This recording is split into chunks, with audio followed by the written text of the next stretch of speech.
Dan gaan we noodtron naar eigenlijk volgende week vreed al, 13 februari.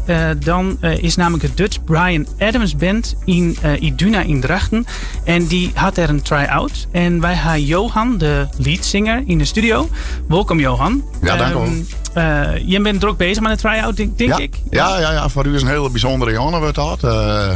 Want er is wat, de band is een beetje verloren. Ja. Sterker nog, zelfs de namen. Want een paar jaar geleden zei ze maar, er waren de ambities oors. Ja.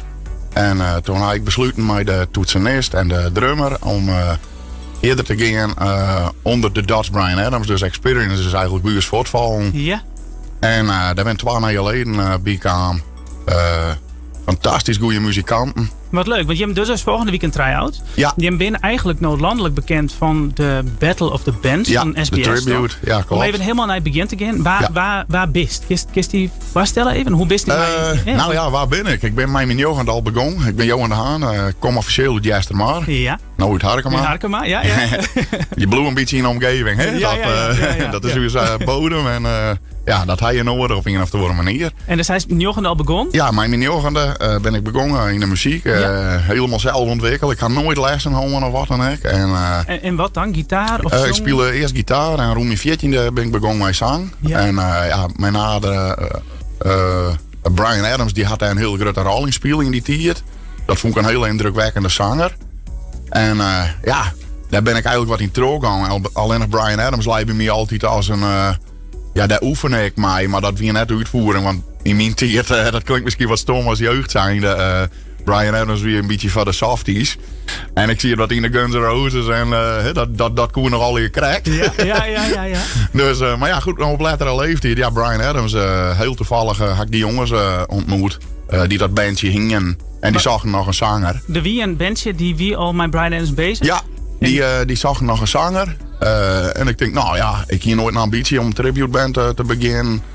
Maar in ieder geval, ik denk, waarom ik net probeer dit een keer. Nou, en dat weer zo'n succes. We hadden 3 keer gerepeteerd. Toen gingen we ze eerst optreden. En dat weer echt een heel succes. Dus die mensen te googlen in de zaal. Ik denk, wat gebeurt? En toen heb ik besloten, want ik hier net heel veel ambities meer om, met alle respect naar de beginnende band staan. Ik begreep dat helemaal. Ja. Dat je die kroegjes bij langs gaan en wist wel. Maar daar heb ik net zoveel ambities voor. Dat was gewoon een grote podium. Nou, ik wil leuke dingen doen. En goed, dat is echt mijn streven in de band. Dat weten de jongens ook. Ik steer erin op basis van lekker muziekmeidje. Ja. En net gedwongen. En dat gebeurt wel in de professionele sector. Heel veel... dat is net heel prettig, laten we het samen zeggen. En, maar die ambities... ik wil het gewoon bij... een prettige sfeer houden en leuk is wel. En toen hij dus die opjoen, hoe ging dat? Maar die... toen had ik een mailtje 's nachts erdoor en ik ga met de drummer hoe lang eerst van, wat ben die ambities? Omdat die drummer, die Harry Groenewold heet die doet een hele protte ding en die is een soort sessiemuzikant. Fantastische drummer trouwens. Al zeg ik het zelf even van de band. Maar goed overleg gewoon van jongen, wat ben je ambities hiervoor? Nou, hij zei, Johan, als ik dit met de band, als ik hiervan kan bestaan, dan graag. Ja. Dat dus, hier had ik heel veel, Bryan Adams vindt er geweldige muziek. Nou, en toen had ik dus Talpa dus 's nachts nog een mailtje stuurd van, van het optreden beeldfragmenten. En de volgende dag kreeg ik voor het bericht, telefoon, dus ik schrok echt wel. Ik denk, zo snel. Ik ga jij er alles met de voice mee dingen. En dat is een heel circus, laat ik het zo maar zeggen. En, dus eigenlijk staat niet met het circus nou echt in? Het zijn hele vaste band wien met elkaar? Nou, op zich voelt dat wel wat mij. Maar als je onder voice, daar zie je een hele soort contracten kappelen. Dus dat weer wel even een ding. En dat kon ik net tekenen. Nee. Alleen nog hier in de contracten, jongens. Heel noffelijk. Ik vond de werksfeer bij Talpa fantastisch in dit geval. Ze hebben echt wel het gevoel dat ze een product met z'n allen maken. Maar tijdens het traject is wel bleken dat we als band zijnde... daar zitten wat verschillen in ambities. En Dus toen ben je je bent net in de finale kwam, toch? Maar Helaas net. Krijg net, zeg maar. Nee. En toen na die show, hij besloten om de wegen te scheiden. Ja. En nou best mijn naaie band, gooi je hem de try-out doen. Ja, klopt. Nou ja, mijn 2 zitten erin. En voor de rest, ja goed, daar hebben we heel veel zin in. Dus die heb ik al hele leuke dingen planned. Grutte. Want dat is me eigenlijk mijn vervolgvraag. Want je had nou eens een try-out dan. Vreed in Drachten. Ja, klopt. Komt er daarna een clubtour of komt er daarna een... Nou, dat is, ja goed, we zijn al van volgend jaar aan het plannen. Volgend jaar januari hebben we halve theaters inmiddels. In heel Nederland? Ja, dat gaat er heel Nederland. We gaan zelfs al een vraag uit Portugal. Dus ja, dat is bizar. Wat goed. En ja goed, het nadeel wat we hebben is dat we eigenlijk een beetje achterop rennen qua planning voor...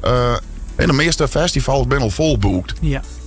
Zo wie ik nog met Oerak bezig. Alleen ja goed, de line-up is bekend maken. Ja, hoe dat nou nog komt, dat zullen we nog zien. Misschien wel volgend jaar of waar weer dit hier nog. Net de season nog. En dan is eigenlijk komende Vreed een startpunt van je. Ja, dat is een startpunt met een nieuwe band. Ja. En een nieuwe de tour dan die er aankomt. En wat kun je meestal dan verwacht je, Vreed? Is het echt alleen een Bryan Adams of hij maakt eigen muziek? Nee, dit is echt alleen nog Bryan Adams. Het is echt een tribute band met een ode aan Bryan Adams, zeg maar. En ja, wie ben geen lookalikes. En dat juist wel, denk ik. En daar ben ik net van plan. Ik wil mezelf bluwen. Ja.